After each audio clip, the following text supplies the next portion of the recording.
George Kittle may not play now for the Niners. So no Christian McCaffrey, no Debo, and probably no George Kittle. Basically, Brock Purdy and the San Francisco weapons have gone from stacked to normal. They still have a great offensive head coach and the best left tackle in football and a dominant number one receiver, Brandon Ayuk, number 3 PFF receiver last year, and a good second receiver in Jennings. So they'll just be normal this weekend. By most standards, they'll have a normally weaponized offense. But that's what franchise quarterbacks are about. It's not about winning when you have the best hand in poker. It's about winning when you're missing a right tackle and your number one receiver. No Debo, no Christian McCaffrey, and no Kittle. We all know you'd need those guys to win a Super Bowl. But against the dinged-up Rams, I don't care where the game is being played, Brock Purdy should be okay. You should not need an abnormally stacked roster to be excellent. It's like the band who releases a really good studio album, and you're like, well, they're good in studio, but you want to make sure, like, what you see them live first. Queen, great studio album, better live at Wembley Stadium. I don't want to see Brock Purdy look like Milli Vanilli this weekend when the record skips and he's running off stage. Almost anybody can produce a good studio album. Let's go live in front of a few thousand people. Anybody can do a banger in the studio. Anybody, when you have Christian and Kyle and Trent and Kittle and Debo and Ayuk. It's a layup drill. Here was Brock Purdy about having to... All right, so that aspect of the clip got cut, but he doesn't really say anything, and it wasn't even Brock Purdy. It was Kyle Shanahan. Okay, let's talk about this. Because I'm not going to rehash what I had already said. I went on a very passionate, intense conversation, take about Purdy, I think last week, about all these types of issues that people like to, throw at Purdy and about him being more of someone who maximizes talent versus maybe someone who elevates talent. And what makes him ultimately special is his ability to maximize these great weapons around him, that not just any old quarterback would be able to do that what he does, his ability to execute the offense in the way that he does, the way how he can be a playmaker from the pocket, the way how he anticipates and his timing, like it's not an easy thing to do. Otherwise, some of the aspects that we talk about what Brock Purdy does, almost all these quarterbacks would do. They would all have that foundation about them. And yet we know there's plenty of quarterbacks in the NFL who don't have that can't do those foundations. We even see someone who I think is a really great quarterback like Trevor Lawrence, or who could be a great quarterback like someone like a Trevor Lawrence, is struggling to do some of those things, right? So it's not even just like we think that whatever Brock Purdy brings to the 49ers is just elementary football, and it's just not really the case. Like it can be foundational, but what he does foundationally, he does it excellently. And there's different, there's a difference to it. And so it's just not fair. We're so obsessed with the idea that you're only a franchise quarterback, you're only a playmaker if you can just run around for 5 seconds and throw the ball 80 yards. Like that's the only way we say that you're a playmaker. Or if you can rip off a big run, right? Like a Lamar Jackson. Or if you're really strong and physical and you barrel through people like a Josh Allen. And it's just not fair. Not to mention, because one of the real reasons why I wanted to kind of talk about this topic again a little bit is really for a couple main reasons. One, we're already setting Purdy up to fail in that regard, right? It's like if he's anything less than amazing or excellent, we're like, see, he's not that good. And it's just not fair to put that type of narrative, that type of energy behind one game, a single game, because that's the problem, what we do with Purdy right now. It's like if Purdy doesn't ball out or play anything short of perfect, they're going to be like, see, I told you. And like no other quarterback really at this point, maybe a Jalen Hurts, maybe some of these really like kind of teetering quarterbacks, but they just don't get as much attention because they're just not as popular on teams like a Trevor Lawrence, for example. But Purdy is the problem is that he's on such a popular team that he gets this extra attention and kind of, hurts with the Eagles as well. But it's just not fair that it's so game to game. And it's like if he has a bad game, it's like because he's really not that good. And if he has a good game, it's like, well, he's on a stacked team. So it's just like the perception is always stacked against him, and it's just not that fair. And like I always bring up Mahomes as the gold standard, as a reference point, because he is indeed Patrick Mahomes. So it's like kind of a perfect comparison. Patrick Mahomes' numbers went down last year, and people weren't like he's just not a good quarterback. They were like, well, he doesn't have the support to do it, right? Even though he had Rashee Rice, even though he had Travis Kelce, Andy Reid, Pacheco, right? Like a great defense, all of these things. And they gave him the benefit of the doubt. I understand he's won Super Bowls and have done all these great things, but that's not always the answer to the question, right? It's just not. Just because you were able to win Super Bowls and ball out and play great prior doesn't mean that now just completely excuses anything else. We can say, yeah, Patrick Mahomes, in order for him to really truly unleash his greatness, his eliteness, yeah, he needs a better wide receiver. Yeah, he needs a better O-line, right? Because when he lost in the Super Bowl, it was like, well, it's because he didn't have a good enough O-line, right? They weren't like, if you're the GOAT, if you're truly as great as people say you are, you need to find a way. It's just not fair, quite frankly. And so when we put that on Brock Purdy, it's just not fair. Not to mention, again, like I always say, there's levels to this. Brock Purdy can be great. He could be a franchise quarterback. He can do so much. But maybe he can't carry a team in the level of Patrick Mahomes. And like I'm going to say now, where I said, listen, we use Patrick Mahomes as a gold standard as a reference point because I think it can paint a clear picture. But the problem is, it's like if you don't do what he does, then it means you're trash. And it's like, well, what kind of comparison is that now?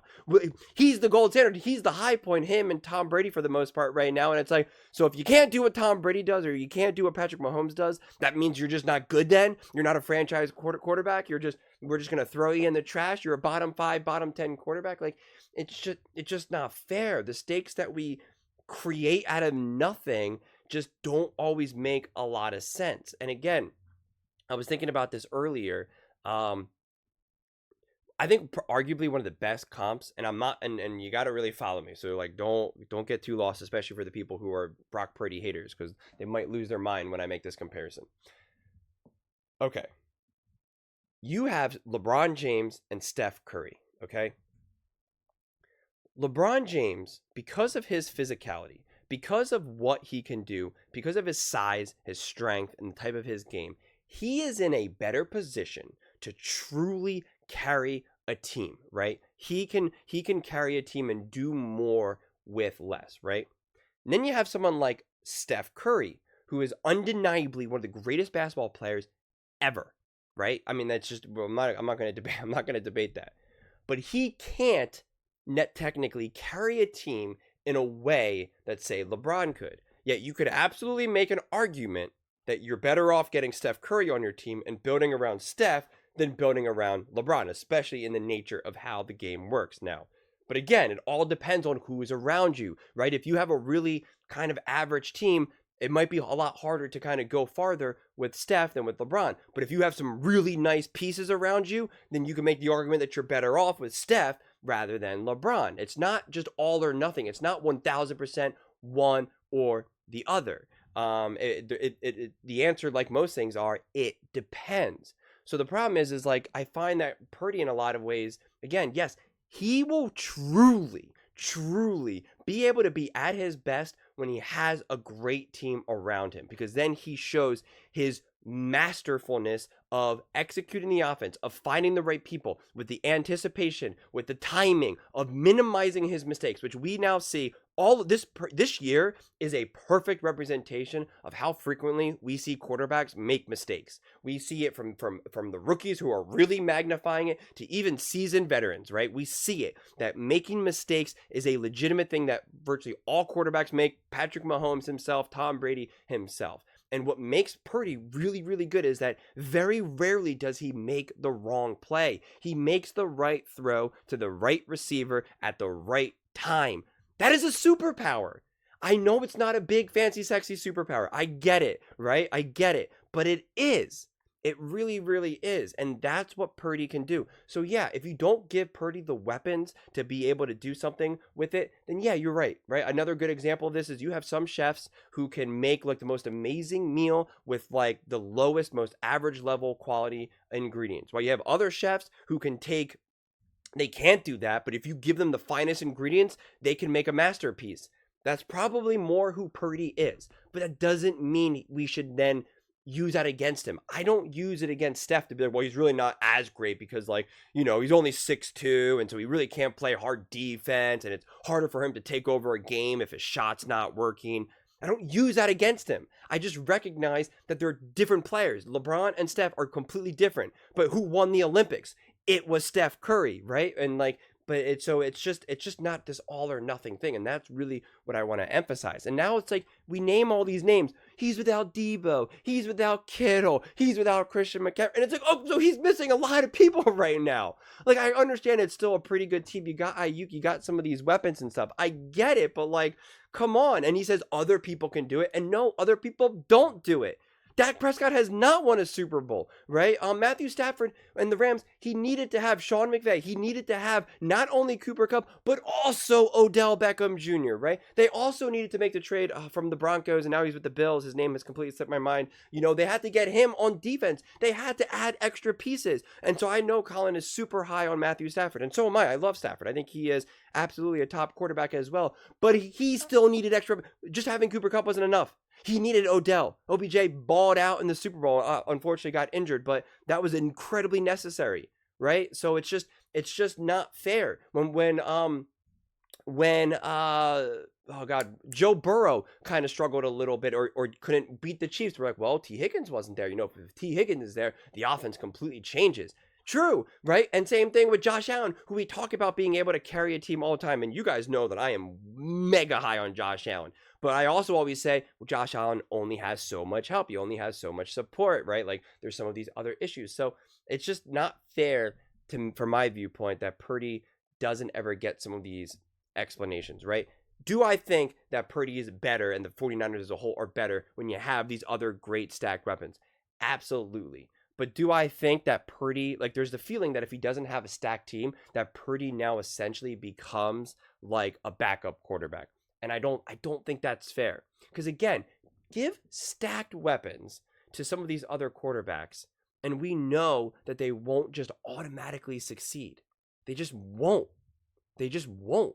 So it's more than that. It's not like that these guys are just carrying Brock Purdy. And that narrative, the more you watch Purdy, it's just not accurate. He's not just throwing to wide open people and they're just doing everything else. That's not the case.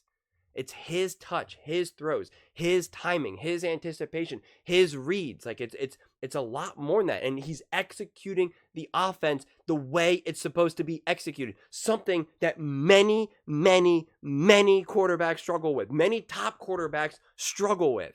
And he doesn't. That again is also a superpower. So this conversation, it's like if they don't win, and I think they should win mainly because the Rams are also really beaten up, but it's just like I just fear where it's like if Brock Purdy has a humble game, 210 yards and a touchdown, they're like, see, his numbers are down, he doesn't look as good. And it's like, well, yeah, Patrick Mahomes just won a game against the Bengals throwing for like 150 yards and 2 interceptions. Easily could have been 3. So it's just, we got to look at the picture as a whole. So I'm curious to see, honestly, how he plays and really the conversation around it. Because if he plays great, the 49ers are popular enough where they probably will still talk about it. Honestly, it'll probably be explained away with, well, it was the Rams, yada, yada, yada. Look what the Cardinals did. But also, I think if he plays bad or if it's just not a win, it will be heightened. It will be like, see, this is what I've been saying. He's only good when the Avengers are there, right? It'll be more of this like confirmation of I told you so rather than, well, this is a game, right? Like Pacheco got injured in the middle of that game and Travis Kelce hasn't been playing great for the Chiefs. And Patrick Mahomes did not have a good game against the Bengals. No one would have came there and said, I told you. Patrick Mahomes is only good when Pacheco gets to start and finish the game. He's only good when Travis Kelce is having a big game. I told you guys, that's the only time Patrick Mahomes is good. We don't do that. And again, I get it. Mahomes has a longer track record and a longer resume. I get it. And he has the Super Bowls. I get it. You don't have to bring that up. You have to understand what I'm saying, right? Like you have to give the person time to build their resume, to kind of have some good games, some bad games, some great games, some okay games, some elite games, some awful, oh my God, just throw that away games. Brock Purdy doesn't get that. He doesn't get that option. He just doesn't. And honestly, in a way, it's a good problem to have. It's because he plays for such a great team with such a great coach on such a popular franchise. So 49ers fans at this point shouldn't even get too angry about it. What it really fundamentally means is that people have such high expectations for your team, for the 49ers, and they're such a popular team that people want to keep talking about them. So it's actually a good problem to have, because Trevor Lawrence was supposed to be the king, right? A generational talent. He has not necessarily been able to have that levels of success with the Jaguars, and nobody's really talking about it because it's not a popular team and they don't have high expectations for the Jaguars. So again, the silver lining is all these conversations, even if you don't necessarily love it, it's like, well, you're still talking about my team. You still know that my team is legit and a force to be reckoned with. That's why you're talking about us. So, something to kind of just keep in mind. But those are just my thoughts. I would absolutely love to hear yours. What do you guys all think? Do you trust Purdy to lead San Francisco to the Super Bowl again?